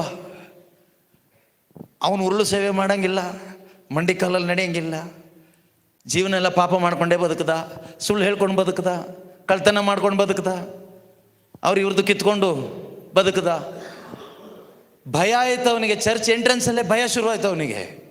ಇದು ದೇವಾಲಯ, ಇಲ್ಲಿ ದೇವರ ಸಾನ್ನಿಧ್ಯ ಇದೆ, ನಾನು ಪಾಪಿ, ನನಗೆ ಯೋಗ್ಯತೆ ಇಲ್ಲ, ನಾನು ಅಯೋಗ್ಯ, ತಲೆ ಎತ್ತಲಿಕ್ಕಾಗ್ತಾ ಇಲ್ಲ, ನನಗೆ ತಪ್ಪು ಮಾಡಿದರೆ ತಲೆ ಎತ್ತಕ್ಕಾಗೋದಿಲ್ಲಲ್ಲ. ಅವನು ಗುರುತಿಸ್ದ ಏನಂತ, ಇಲ್ಲಿ ದೇವರಿದ್ದಾರೆ, ಆದರೆ ದೇವರು ಪರಿಶುದ್ಧರು, ನಾನು ಅಶುದ್ಧನು. ಈ ರೀತಿ ನಿಂತ್ಕೊಂಡ, ತಲೆ ಎತ್ತಲಿಲ್ಲ, ಬಗ್ಗಿ ನಿಂತ್ಕೊಂಡ, ಎದೆ ಮೇಲೆ ಕೈ ಇಟ್ಕೊಂಡ, ಎದೆ ಬಡ್ಕೊಂಡ. ಅವನಿಗೆ ಹೇಳಲಿಕ್ಕೇನೂ ಇಲ್ಲ. ಉಪವಾಸ ಮಾಡಿದ್ದೀನಿ, ಪ್ರಾರ್ಥನೆ ಮಾಡಿದ್ದೀನಿ, ಬೈಬಲ್ ಓದಿದ್ದೀನಿ, ದಾನ ಧರ್ಮ ಮಾಡಿದ್ದೀನಿ, ಭಾನುವಾರ ಎಲ್ಲ ತಪ್ಪದೆ ಬಂದಿದ್ದೀನಿ ಅಂತ ಹೇಳ್ಕೊಳ್ಳಿಕ್ಕೆ ಏನೂ ಇಲ್ಲ. ಮಾಡಿದ್ದೆಲ್ಲ ಕೆಟ್ಟ ಜೀವನ, ಹೊಲಸು ಜೀವನ, ಪಾಪದ ಜೀವನ, ಸುಂಕ ವಸೂಲಿಯವನು, ಸಮಾಜದ ದೃಷ್ಟಿಯಲ್ಲಿ, ಧರ್ಮದ ದೃಷ್ಟಿಯಲ್ಲಿ ಪಾಪಿ ಎಂದು ಕರೆಯಲ್ಪಡ್ತಾ ಇರುವವನು, ಬಹಿಷ್ಕೃತನಾಗಿರುವವನು, ತಿರಸ್ಕೃತನಾಗಿರುವವನು. ಪ್ರೀತಿಯ ಸಹೋದರ ಸಹೋದರಿಯರೇ, ಅವನು ಇಷ್ಟೇ ಪ್ರಾರ್ಥನೆ ಮಾಡಿದ್ದು, ಸ್ವಾಮಿ ನಾನು ಪಾಪಿ, ನನ್ನ ಮೇಲೆ ಕರುಣೆ ತೋರಿ, ನನಗೆ ಬೇಕಾಗಿರೋದು ಒಂದೇ, ನಿಮ್ಮ ಕರುಣೆ. Lord have mercy on me, I am a sinner lord, I need your mercy, have mercy on me. ಅಷ್ಟೇ ಹೇಳ್ದ. ಕ್ಯಾಂಡಲ್ ಅಂಟಿಸಿಲ್ಲ, ಹುಂಡಿಗೆ ಕಾಸು ಹಾಕಿಲ್ಲ, ಹಲ್ಲೆಲೂಯಾ ಹೇಳಲಿಲ್ಲ, 1 ಗಂಟೆ ಮಂಡಿ ಕಾಲಲ್ಲಿ ನಿಂತ್ಕೊಂಡು ಬೈಬಲ್ ಓದಲಿಲ್ಲ, ಉಪವಾಸ ಇಲ್ಲ, ದಾನ ಧರ್ಮ ಇಲ್ಲ, ಏನಿಲ್ಲ. ಪಶ್ಚಾತ್ತಾಪದ ಒಂದು ಪ್ರಾರ್ಥನೆ, ಪಾಪ ಒಪ್ಕೊಂಡ, ದೇವರಿಗೆ ಶರಣಾದ, ದೇವರನ್ನು ಗುರುತಿಸ್ದ, ದೇವರ ಕರುಣೆಗಾಗಿ ಯಾಚಿಸ್ದ. ಅವನು ಮನೆಗೆ ಹೋದ. ಯೇಸು ಸ್ವಾಮಿ ಅಲ್ಲಿದ್ದ ಜನಕ್ಕೆ ಹೇಳ್ತಾರೆ, ಈ ಇಬ್ಬರು ದೇವಾಲಯಕ್ಕೆ ಬಂದವರಲ್ಲಿ ಸಂಪೂರ್ಣವಾಗಿ ಪಾಪ ಪರಿಹಾರ ಪಡ್ಕೊಂಡು ಸ್ವರ್ಗ ರಾಜ್ಯದ ಅನುಭವ ಪಡ್ಕೊಂಡು ಹೋದವನು ಆ ಫರಿಸಾಯನಲ್ಲ, ಸುಂಕ ವಸೂಲಿಯವನು. ಪ್ರೀತಿಯ ಸಹೋದರ ಸಹೋದರಿಯರೇ, ನಾವು ಎಷ್ಟೋ ಬಾರಿ ದೇವಾಲಯಕ್ಕೆ ಬರುವಾಗ, ಪ್ರಾರ್ಥನೆಗೆ ಬರುವಾಗ ಫರಿಸಾಯನ ಹಾಗೆ ಬರ್ತೀವಿ. ದೊಡ್ಡ ದೊಡ್ಡ ಪ್ರಾರ್ಥನೆಗಳನ್ನು, ಜಪ ತಪಗಳನ್ನು ಮಾಡಿಕೊಂಡು ಹಲ್ಲೆಲೂಯಾ ಹೇಳ್ಕೊಂಡು ನಾವು ಬರ್ತೀವಿ, ನಮಗೇನೋ ದೊಡ್ಡ ಯೋಗ್ಯತೆ ಇದೆ ಅನ್ನೋ ರೀತಿನಲ್ಲಿ. ಆದರೆ ಸ್ವರ್ಗ ರಾಜ್ಯದ ಅನುಭವ ಸಿಗೋದಿಲ್ಲ. ಅದಕ್ಕೆ ಕೆಲವರು ಕೇಳ್ತಾರೆ, ನಾವೆಷ್ಟು ಪ್ರಾರ್ಥನೆ ಮಾಡ್ತೀವಿ ಬ್ರದರ್, ನಾವೆಷ್ಟು ಉಪವಾಸ ಮಾಡ್ತೀವಿ ಬ್ರದರ್, ನಾವು ಎಷ್ಟು ಬೈಬಲ್ ಓದ್ತೀವಿ ಗೊತ್ತಾ, ನಾವೆಷ್ಟು ದಾನ ಧರ್ಮ ಮಾಡ್ತೀವಿ ಗೊತ್ತಾ, ನಾವೆಷ್ಟು ಕ್ಯಾಂಡ್ಲ್ ಅಂಟಿಸಿದೀವಿ ಗೊತ್ತಾ, ಎಲ್ಲೆಲ್ಲಿ ಕ್ಯಾಂಡ್ಲ್ ಅಂಟಿಸಿದೀವಿ ಗೊತ್ತಾ, ಯಾರ್ಯಾರು ಎಲ್ಲೆಲ್ಲಿ ಅಂಟಿಸ್ಬೇಕು ಅಂತ ಹೇಳಿದಾರೋ ಅಲ್ಲೆಲ್ಲ ಅಂಟಿಸ್ಬಿಟ್ಟಿದ್ದೀವಿ. ಈಗ ಅಲ್ಲೆಲ್ಲೋ ಕೇರಳದಲ್ಲಿ ಕಲರ್ ಕ್ಯಾಂಡ್ಲ್ ಕೊಡ್ತಾರಂತೆ. ಒಂದು ಕಡೆ ಕಲರ್ ಅಂಟಿಸಿ ಪ್ರಾರ್ಥನೆ ಮಾಡಿದರೆ ನಿಮ್ಮ ಜೀವನ ಕಲರ್ ಆಗುತ್ತಂತೆ. ಪಿಶಾಚಿಯ ಮಹಾವಂಚನೆ. ಪ್ರೀತಿ, ಅದೆಲ್ಲ ಬೈಬಲ್ ಅಲ್ಲ, ದೇವರ ವಾಕ್ಯದ ಬೋಧನೆ ಅಲ್ಲ, ಜನ ಮಾಡಿರೋದು. ಕಲರ್ ಕ್ಯಾಂಡ್ಲ್ ಅಂಟಿಸಿ ಪ್ರಾರ್ಥನೆ ಮಾಡಿದರೆ ಆಶೀರ್ವಾದ ಸಿಗುತ್ತೆ ಅಂತ. ಅದೆಲ್ಲ ಯಾವ ಟೆಕ್ನಿಕ್ಕು ಗೊತ್ತಿಲ್ಲ. ಪಿಶಾಚಿ ಹೊಸ ಟೆಕ್ನಿಕ್ ಸಭೆಯೊಳಗಡೆ ತಗೊಂಡು ಬರ್ತಾ ಇದ್ದಾನೆ. ನೀವು ಕಣ್ಣು ಮುಚ್ಕೊಂಡು ಹೀಗೆ ಕ್ಯಾಂಡ್ಲ್ ಕಲರ್ ಹಿಡ್ಕೊಂಡು ಅಂಟಿಸ್ತಾ ಇದ್ದೀರಿ. ಮೋಸವು ಈ ಕಲರ್ಗಳಿಗೆ ಬಿದ್ದು ಹೋಗಬಾರದು, ಆಯಿತಾ? ಏನಿಲ್ಲ ಪಾಪ, ಅವನಿಗೆ ಹೇಳಲಿಕ್ಕೆ ಒಂದೇ, ಸ್ವಾಮಿ ನಾನು ಪಾಪಿ, ನನ್ನ ಮೇಲೆ ಕರುಣೆ ತೋರಿ. ಅವನು ನಿಜವಾಗಲೂ ಪಾಪವನ್ನು ಒಪ್ಪಿಕೊಂಡ, ದೇವರ ಮುಂದೆ ತನ್ನನ್ನೇ ತಗ್ಗಿಸ್ಕೊಂಡ, ಬರಿದು ಮಾಡಿಕೊಂಡ. ಅವನಿಗೇನೂ ಇಲ್ಲ. ಹಿ ಎಂಪ್ಟಿಡ್ himself by confessing his sin and acknowledging God's presence and asking for his mercy. He filled with the kingdom of God.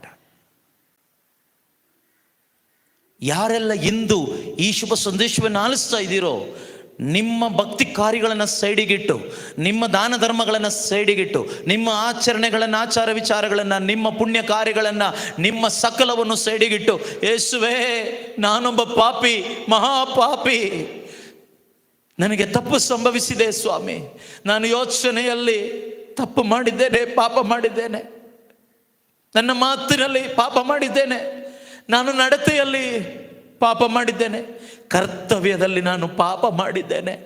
I am a sinner Lord. ಪಾಪಿಗಳಲ್ಲಿ ಮೊದಲನೆಯವನು ನಾನು ಸ್ವಾಮಿ ಎಂದು ಸಂತ ಪೌಲರು ಹೇಳಿದ ಹಾಗೆ, ಆ ಪಾಪಿಗಳಲ್ಲಿ ಮೊದಲನೆಯವನು ನಾನು ಎಂದು ಎದೆ ಪಡ್ಕೊಂಡು, ಯೇಸುವೇ ನೀವು ಕರುಣೆಯುಳ್ಳವರು, ಪ್ರೀತಿ ಸ್ವರೂಪಿ, ನಿಮ್ಮಿಂದ ಮಾತ್ರ ನನ್ನನ್ನು ಉದ್ಧರಿಸಲು ಸಾಧ್ಯ. ಬಳಲಿದ್ದೇನೆ ಸ್ವಾಮಿ, ಬೆಂಡಾಗಿದ್ದೇನೆ ಸ್ವಾಮಿ, ನನ್ನನ್ನು ಕ್ಷಮಿಸಿರಿ. ಫರ್ಗಿವ್ ಮೀ ಲಾರ್ಡ್, ನನ್ನನ್ನು ಕ್ಷಮಿಸಿರಿ.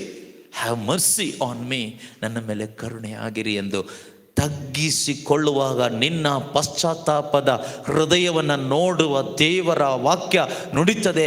ಪಶ್ಚಾತ್ತಾಪದ ಹೃದಯವನ್ನು ನಾನು ಉಜ್ಜೀವನ ಪಡಿಸುತ್ತೇನೆ. ಪಶ್ಚಾತ್ತಾಪ ಪಡುವ ದೀನ ಮನದೊಂದಿಗೆ ನಾನಿದ್ದೇನೆ. ಎಂಥ ಮಾತು! ಪ್ರಾರ್ಥಿಸುವ ನಿನ್ನೊಂದಿಗೆ ನಾನಿದ್ದೇನೆ ಅಂತ ದೇವರು ಹೇಳ್ತಾ ಇಲ್ಲ ಅಲ್ಲಿ. ಯೆಶಾಯ ಪ್ರವಾದಿ ಪುಸ್ತಕದಲ್ಲಿ ನಾವು ನೋಡ್ತೀವಿ. ಯೆಶಾಯ ಪ್ರವಾದಿ ಪುಸ್ತಕ 54ನೇ ಅಧ್ಯಾಯನ, 57ನೇ ಅಧ್ಯಾಯನ, 57:15 ಅನಿಸುತ್ತೆ.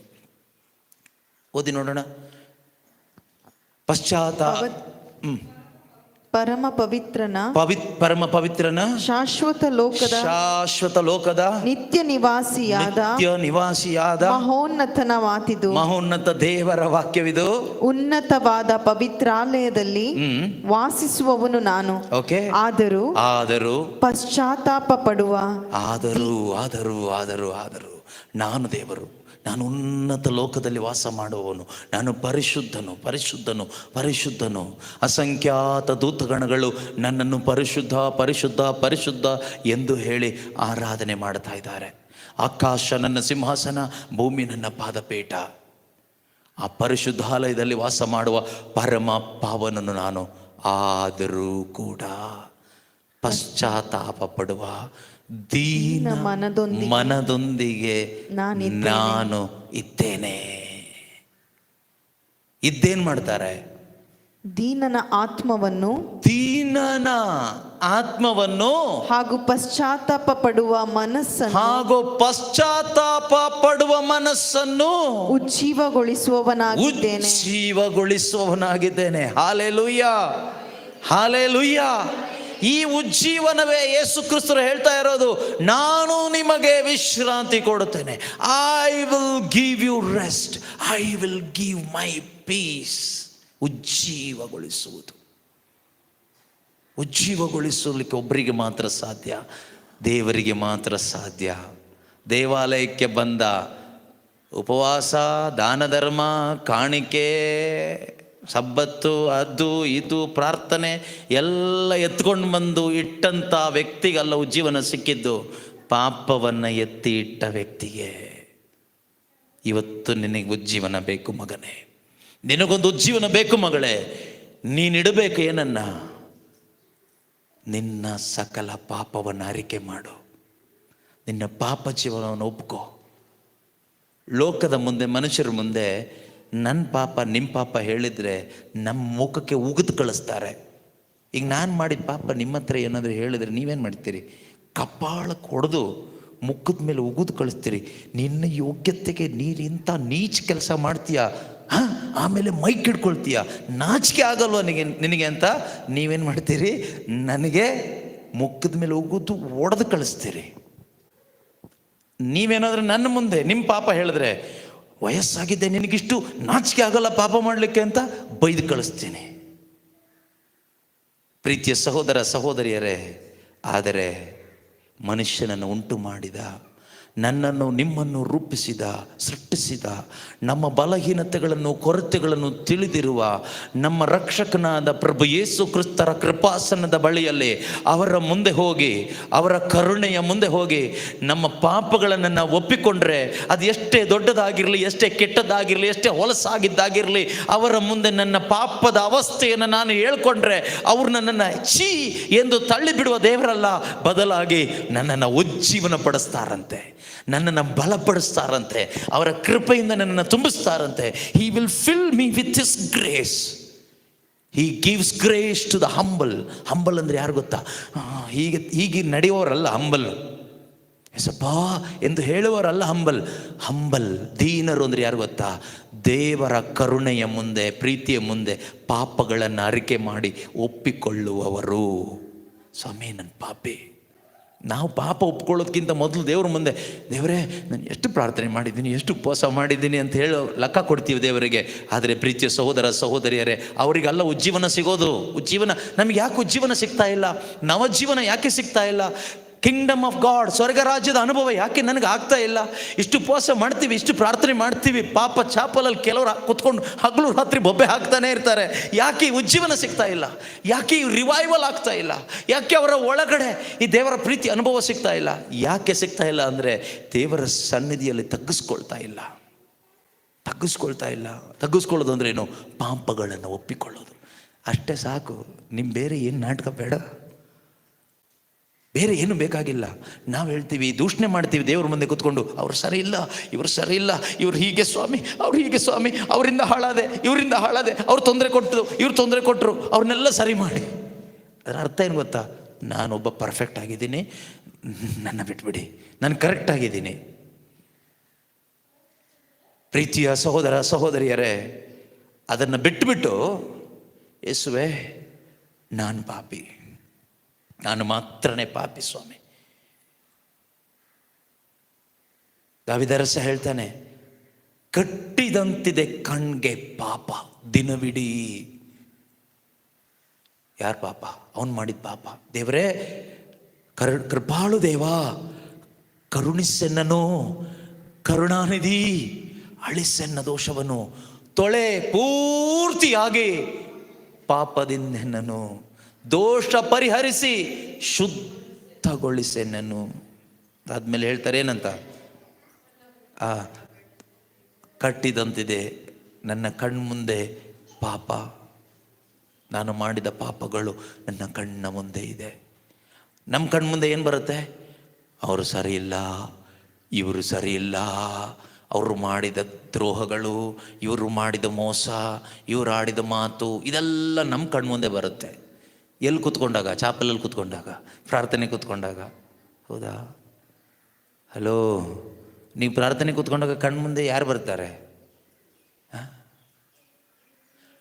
ಬ್ರದರ್, ಪ್ರಾರ್ಥನೆ ಮಾಡಬೇಕು ಅಂತ ಹೋಗ್ತೀನಿ ಚಾಪಲ್ಗೆ, ಅಥವಾ ಎಲ್ಲೋ ಒಂದು ಕಡೆ ಹೋಗ್ತೀನಿ, ಕೂತ್ಕೊಳ್ತೀನಿ, ಕಣ್ಣು ಮುಂದೆ ಅವಳೇ ಬರ್ತಾಳೆ.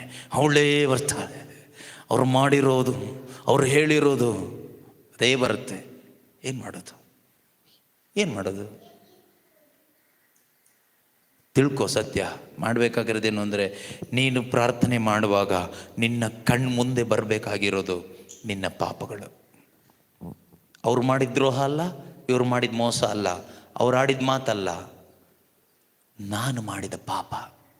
ನನ್ನ ದೇವರಿಗೆ ವಿರುದ್ಧವಾಗಿ, ನನ್ನ ಕರ್ತನಿಗೆ ವಿರುದ್ಧವಾಗಿ, ಆತನ ಆಲಯಕ್ಕೆ ವಿರುದ್ಧವಾಗಿ, ಆತನ ಮಾತಿಗೆ ವಿರುದ್ಧವಾಗಿ, ಆತನ ಆತ್ಮನಿಗೆ ವಿರುದ್ಧವಾಗಿ, ಆತನ ಪ್ರೀತಿಗೆ ವಿರುದ್ಧವಾಗಿ, ಆತನ ಕೃಪೆಗೆ ವಿರುದ್ಧವಾಗಿ ನಾನು ಮಾಡಿರುವ ಪಾಪಗಳು ನನ್ನ ಕಣ್ಣು ಮುಂದೆ ಬಂದರೆ ಭಾಗ್ಯವಂತನು. ಹೇಗೆ?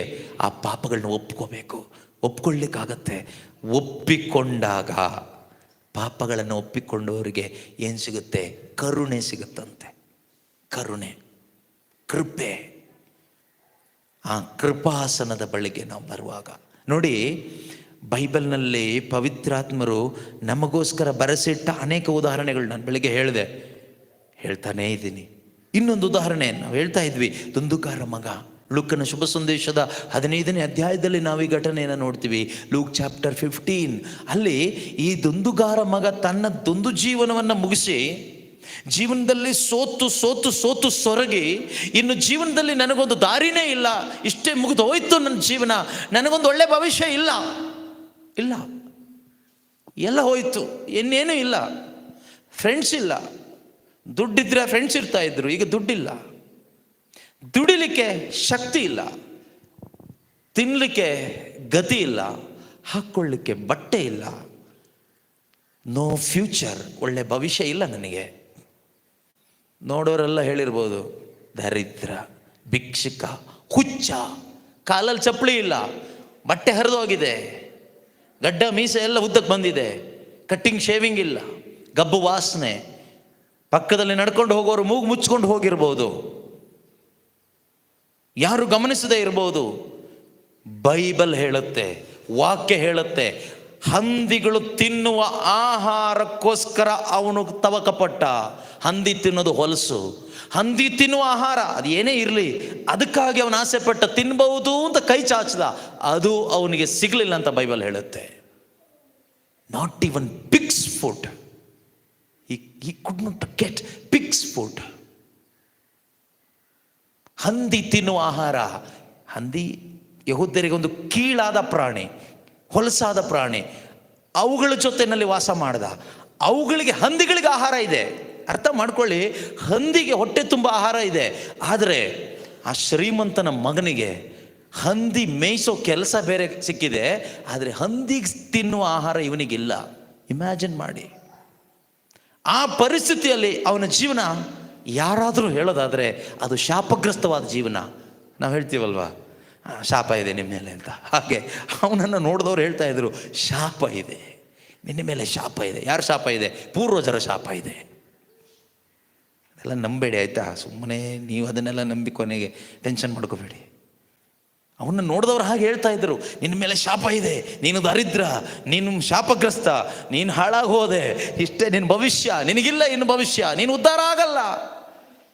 ಅವನಿಗೂ ಅನಿಸಿರ್ಬೋದು, ಇಷ್ಟೇ ನನ್ನ ಕಥೆ, ದುಡ್ಡಿಲ್ಲ, ಕಾಸಿಲ್ಲ, ಊಟ ಇಲ್ಲ, ಬಟ್ಟೆ ಇಲ್ಲ, ಫ್ರೆಂಡ್ಸ್ ಇಲ್ಲ, ಯಾರೂ ಇಲ್ಲ, ಸುಖನೂ ಇಲ್ಲ. ಆದರೆ ಅವನೊಂದು ತೀರ್ಮಾನ ಮಾಡ್ದ, ನಮ್ಮ ಅಪ್ಪನ ಮನೆಗೆ ಹೋಗ್ತೀನಿ, ಅಪ್ಪನ ಹತ್ರ ಕ್ಷಮೆ ಕೇಳ್ತೀನಿ. ನಮ್ಮಪ್ಪ ಒಳ್ಳೆಯವರು,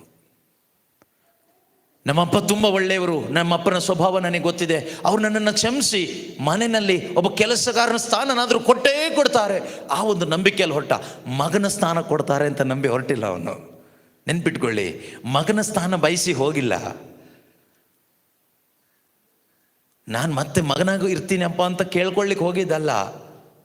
ನಿಮ್ಮ ಮಗ ಎನ್ನಿಸಿಕೊಳ್ಳೋ ಯೋಗ್ಯತೆ ಕಳ್ಕೊಬಿಟ್ಟೆ ಅಪ್ಪ, ಆದರೆ ಕೂಲಿ ಆಳ ಥರ ನನಗೊಂದು ಸ್ಥಾನ ಕೊಡಿ, ಎಲ್ಲೋ ಗಂಜಿ ಕುಡ್ಕೊಂಡು ಬದುಕ್ತೀನಿ ಅಂತ ಕೇಳ್ತೀನಿ ಅಂತ ಹೊರಟಿದ್ದು ಪ್ರೀತಿಯ ಸೋದರ ಸೋದರಿಯರೇ. ಆದರೆ ಮಗ ಬರ್ತಾ ಇರುವಾಗ ದೂರದಿಂದ ನೋಡಿದ ಅಪ್ಪ ಆ ಹುಚ್ಚನಂತೆ, ಭಿಕ್ಷುಕನಂತೆ, ಗಬ್ಬು ವಾಸನೆ, ಅಸಹ್ಯನಾಗಿ ಕಾಣ್ತಾ ಇದ್ದಾನೆ. ಅವನು ಬರುವುದನ್ನು ನೋಡಿದ ಅಪ್ಪ ಅಲ್ಲಿ ನಿಲ್ಲಿಲ್ಲ, ಓಡಿ ಬಂದು ಮಗನನ್ನು ತಬ್ಬಿಕೊಂಡ್ರಂತೆ. ತಬ್ಬಿ ಮುತ್ತಿಟ್ಟು ಅವನನ್ನು ಒಳಗಡೆ ಕರ್ಕೊಂಡ್ರು. ಇದು ಪರಲೋಕ ತಂದೆಯ ಪ್ರೀತಿ. ಪಶ್ಚಾತ್ತಾಪ ಪಟ್ಟು ವಿಶ್ವಾಸದಿಂದ ತಂದೆಯ ಬಳಿಗೆ ಮರಳಿ ಬರುವ ಪ್ರತಿಯೊಬ್ಬರಿಗೂ ದೇವರು ಎಂಥ ಒಂದು ಸೌಭಾಗ್ಯ ಕೊಡ್ತಾರೆ ಅನ್ನೋದಕ್ಕೆ ಒಂದು ಉದಾಹರಣೆಯಾಗಿ ಪರಿಶುದ್ಧಾತ್ಮರು ನನಗಾಗಿ ನಿಮಗಾಗಿ ಈ ಪವಿತ್ರ ಪುಸ್ತಕದ ಲೂಕನ ಶುಭ ಸಂದೇಶ 15ನೇ ಅಧ್ಯಾಯದಲ್ಲಿ ಎಷ್ಟೋ ವರ್ಷಗಳ ಹಿಂದೆ ಬರೆಸಿ ಇಟ್ಟಿದ್ದಾರೆ. ಆದರೆ ನಾನು ನೀವು ಇದನ್ನು ಅನುಭವಿಸಿದೀವಾ? ಪ್ರೀತಿಯ ಸಹೋದರ ಸಹೋದರಿಯರೇ, ಪಿಶಾಚಿ ಮನಸ್ಸನ್ನು ಮಂಕ್ ಮಾಡಿದ್ದಾನೆ. ಶುಭ ಸಂದೇಶದ ಈ ಬೆಳಕು ಕಾಣದ ಹಾಗೆ, ಈ ಪ್ರೀತಿ ಕಾಣದ ಹಾಗೆ ಮನಸ್ಸನ್ನು ಮಂಕ್ ಮಾಡಿಬಿಟ್ಟಿದ್ದಾನೆ. ನಾವು ಮಂಕಲ್ಲಿ ಬದುಕ್ತಾ ಇದ್ದೀವಿ. ನಾವು ಕರಿಸ್ಮ್ಯಾಟಿಕ್ ಅವರು ಹೆಚ್ಚಿನವರು ಇವತ್ತು ಮಂಕಲ್ಲಿ ಬದುಕ್ತಾ ಇದ್ದೀವಿ, ಮಂಕಲ್ಲಿ ಪ್ರಾರ್ಥಿಸ್ತಾ ಇದ್ದೀವಿ, ಮಂಕಲ್ಲಿ ಜೀವಿಸ್ತಾ ಇದ್ದೀವಿ. ಯೇಸು ಕ್ರಿಸ್ತರ ನಾಮದಲ್ಲಿ ಆ ಮಂಕು ಹೋಗಲಿ. ಯೇಸು ನಾಮದಲ್ಲಿ ಆ ಕುರುಡುತನ, ಆತ್ಮಿಕ ಕುರುಡುತನ ನೀಗಿ ಹೋಗಲಿ. ಎಲ್ಲ ಮಕ್ಕಳು, ಎಲ್ಲ ದೇವಜನರು ಶುಭ ಸಂದೇಶದ ಬೆಳಕು ಕಾಣುವಂತೆ ಮನೋನೇತ್ರಗಳು ತೆರೆಯಲ್ಪಡಲಿ ಯೇಸು ನಾಮದಲ್ಲಿ. ಹೋರಾಬ ಶೆಂಧರಿಬನ ಹುರಿಯಲಬನಾನ ಬರಬರ. ಯೇಸು ಕ್ರಿಸ್ತರ ನಾಮದಲ್ಲಿ ಶುಭ ಸಂದೇಶದ ಬೆಳಕನ್ನು ತಡೆಯುತ್ತಿರುವ ದುರಾತ್ಮನ ಎಲ್ಲ ಸ್ವಾಧೀನಗಳು, ಕ್ರಿಯೆಗಳು, ಮಾನಸಿಕ ಶಕ್ತಿಗಳು, ಪೈಶಾಚಿಕ ಸ್ವಾಧೀನಗಳು ಲಯವಾಗಿ ಹೋಗಲಿ ಯೇಸು ನಾಮದಲ್ಲಿ ಆಜ್ಞೆ ಮಾಡ್ತಾ ಇದ್ದೇವೆ. ಹಾಲೆಲೂಯ. ಯೇಸುವೇ ಸ್ತೋತ್ರ, ಸ್ತೋತ್ರ, ಸ್ತೋತ್ರ, ಸ್ತೋತ್ರ, ಸ್ತೋತ್ರ, ಸ್ತೋತ್ರ, ಸ್ತೋತ್ರ, ಸ್ತೋತ್ರ, ಸ್ತೋತ್ರ. ಯೇಸುವೇ ಹಾಲೆಲೂಯ. ಸ್ತೋತ್ರ ಅಪ್ಪ, ಸ್ತೋತ್ರ ಅಪ್ಪ, ಸ್ತೋತ್ರ ಯೇಸುವೇ. ಹಾಲೆಲೂಯ. ಶುಭ ಸಂದೇಶದ ಬೆಳಕು ಕಾಣಲಿ, ದೇವರ ಪ್ರೀತಿಯ ಬೆಳಕು ಕಾಣುವಂತೆ ಆಗಲಿ, ಕಣ್ಣುಗಳು ತೆರೆಯಲ್ಪಡಲಿ ಯೇಸು ನಾಮದಲ್ಲಿ. Hallelujah. Thank you Jesus, praise you Jesus. Hallelujah. ಆ ಮಗ ಅಷ್ಟು ದೂರದಲ್ಲಿ ಬರ್ತಿರೋದನ್ನು ನೋಡಿದ ತಂದೆ ಓಡಿ ಬಂದು ತಬ್ಬಿಕೊಂಡು ಮುತ್ತಿಟ್ಟರು. ಅವನು ಹೇಳ್ತಾನೆ, ಅಪ್ಪ, ನಿಮಗೆ ವಿರುದ್ಧವಾಗಿ, ದೇವರಿಗೆ ವಿರುದ್ಧವಾಗಿ ನಾನು ಪಾಪ ಮಾಡಿದ್ದೀನಿ. ನಿಮ್ಮ ಮಗ ಎನ್ನಿಸಿಕೊಳ್ಳುವ ಯೋಗ್ಯತೆ ನನಗಿಲ್ಲ. ಅಷ್ಟು ಹೇಳಿದ ಅವನು ಅಷ್ಟೇ, ಮುಗೀತು. ಅಪ್ಪ ಬಿಟ್ಟಿಲ್ಲ, ಮನೆ ಒಳಗಡೆ ಕರ್ಕೊಂಡು ಸೇವಕನ ಸ್ಥಾನ ಅಲ್ಲ ಕೊಟ್ಟಿದ್ದು, ಮಗನ ಸ್ಥಾನವನ್ನು ಮರಳಿ ಕೊಟ್ಟರು. ಯಾವ ಸ್ಥಾನವನ್ನು ಅವನು ಕಳ್ಕೊಂಡಿದ್ನೋ, ಯಾವ ಸೌಭಾಗ್ಯವನ್ನು ಅವನು ಕಳ್ಕೊಂಡಿದ್ನೋ, ಆ ಸ್ಥಾನವನ್ನು, ಆ ಸೌಭಾಗ್ಯವನ್ನು ಅದಕ್ಕಿಂತಲೂ ಹೆಚ್ಚಾದ ರೀತಿಯಲ್ಲಿ ಅವನಿಗೆ ಮರಳಿ ಕೊಟ್ಟರು ಆ ತಂದೆ. ಅದೇ ಪರಲೋಕ ತಂದೆ ಇವತ್ತು ನಾವು ಆರಾಧಿಸುವ ಸ್ವರ್ಗೀಯ ದೇವರಾಗಿದ್ದಾರೆ. ಆ ದೇವರನ್ನೇ ನಾನು ನಿಮಗೆ ಇವತ್ತು ಸಾರ್ತಾ ಇರೋದು, ನೀವು ಆಲಿಸ್ತಾ ಇರೋದು. ಆ ದೇವರ ಬಳಿಗೆ ನೀನು ಪಶ್ಚಾತ್ತಾಪದ ಹೃದಯದಿಂದ, ಅಪ್ಪ, ನಾನು ಪಾಪ ಮಾಡಿರುವೆ, ನಿನ್ನ ಮಗನೆನಿಸಿಕೊಳ್ಳೋ ಯೋಗ್ಯತೆ ಇಲ್ಲಪ್ಪ, ಅನೇಕ ರೀತಿಯಲ್ಲಿ ನನ್ನ ಯೋಚನೆಯಲ್ಲಿ, ಮಾತಿನಲ್ಲಿ, ಕ್ರಿಯೆಯಲ್ಲಿ, ಕರ್ತವ್ಯದಲ್ಲಿ ನಾನು ತಪ್ಪಿ ಹೋಗಿದ್ದೇನೆ, ಐ ಆಮ್ ಸಾರಿ ಲಾರ್ಡ್ ಎಂದು ಹೇಳಿ ನೀನು ಮರಳಿ ಬರುವಾಗ ನಿನ್ನ ಪ್ರಾರ್ಥನೆಯನ್ನು ಸೈಡಿಗಿಟ್ಟು, ನಿನ್ನ ಉಪವಾಸವನ್ನು ಸೈಡಿಗಿಟ್ಟು, ನಿನ್ನ ದಾನ ಧರ್ಮವನ್ನೆಲ್ಲ ಸೈಡಿಗಿಟ್ಟು, ನಿನ್ನ ಧಾರ್ಮಿಕತೆಯನ್ನೆಲ್ಲ ಸೈಡಿಗಿಟ್ಟು, ನಿನ್ನ ಎಲ್ಲ ಕಾರ್ಯಗಳನ್ನು, ನಿನ್ನ ಎಲ್ಲ ಪರಿಶುದ್ಧ ಕಾರ್ಯಗಳನ್ನ ಸೈಡಿಗಿಟ್ಟು, ದೇವರೇ ನನ್ನ ಪಾಪ ಮಾತ್ರ ಇದೆ ಸ್ವಾಮಿ ಎಂದು ಎತ್ಕೊಂಡು ಬರೋದಾದ್ರೆ, ಒಪ್ಪಿಕೊಂಡು ಬರೋದಾದ್ರೆ, ತಗ್ಗಿಸಿಕೊಳ್ಳೋದಾದ್ರೆ, ಪ್ರೀತಿಯ ಸಹೋದರ ಸಹೋದರಿಯರೇ, ನೀನು ನಷ್ಟಪಡಿಸಿಕೊಂಡ ಮಗನ ಸ್ಥಾನವನ್ನ, ದೇವರ ಮಗನ ಸ್ಥಾನವನ್ನ ನಿನಗೆ ಮರಳಿ ಕೊಡ್ತಾರೆ ಹೆಚ್ಚು ಮಹಿಮೆಯೊಂದಿಗೆ. With more glory he will give you the position of his son. Hallelujah. ಸ್ವರ್ಗದ ಅನುಭವ ಕೊಡ್ತಾರೆ. ಎದ್ದು ನಿಂತುಕೊಳ್ಳೋಣ, ಪ್ರಾರ್ಥಿಸೋಣ. ಪ್ರೀತಿಮಯ ತಂದೆಯಾದ ದೇವರೇ, ನಿಮ್ಮ ಆತ್ಮನ ಮುಖಾಂತರವಾಗಿ ಹೊಸ ಜೀವನವನ್ನು ನನಗೆ ಕೊಟ್ಟಿದ್ದಕ್ಕಾಗಿ ಸ್ತೋತ್ರ. ಪಶ್ಚಾತ್ತಾಪ ಪಡಲು ಕರೆ ಕೊಟ್ಟ ದೇವರೇ ನಿಮಗೆ ಸ್ತೋತ್ರ. ದೀನ ಮನಸ್ಸನ್ನು ಕೊಟ್ಟ ಪವಿತ್ರಾತ್ಮರೇ ಸ್ತೋತ್ರ. ಪಾಪಗಳನ್ನು ಒಪ್ಪಿಕೊಳ್ಳಲು ಬೇಕಾದ ಕೃಪೆ ನೀಡಿದ ಪವಿತ್ರಾತ್ಮರೇ ನಿಮಗೆ ಸ್ತೋತ್ರವಾಗಲಿ. ನಷ್ಟಪಡಿಸಿಕೊಂಡ ಪುತ್ರನ ಸ್ಥಾನವನ್ನ, ಮಗನ ಸ್ಥಾನವನ್ನ ಮತ್ತೆ ಮರಳಿ ಕೊಟ್ಟಂತಹ ಕರುಣಾಮಯ ಪ್ರಭು ಯೇಸುವೆ ನಿಮಗೆ ಕೋಟಿ ಕೋಟಿ ಸ್ತೋತ್ರವಾಗಲಿ. Hallelujah, hallelujah. Thank you Jesus, praise you Jesus. Hallelujah, hallelujah, hallelujah, hallelujah, hallelujah. ಯೇಸುವೆ ಸ್ತೋತ್ರ, ಸ್ತೋತ್ರ, ಸ್ತೋತ್ರ.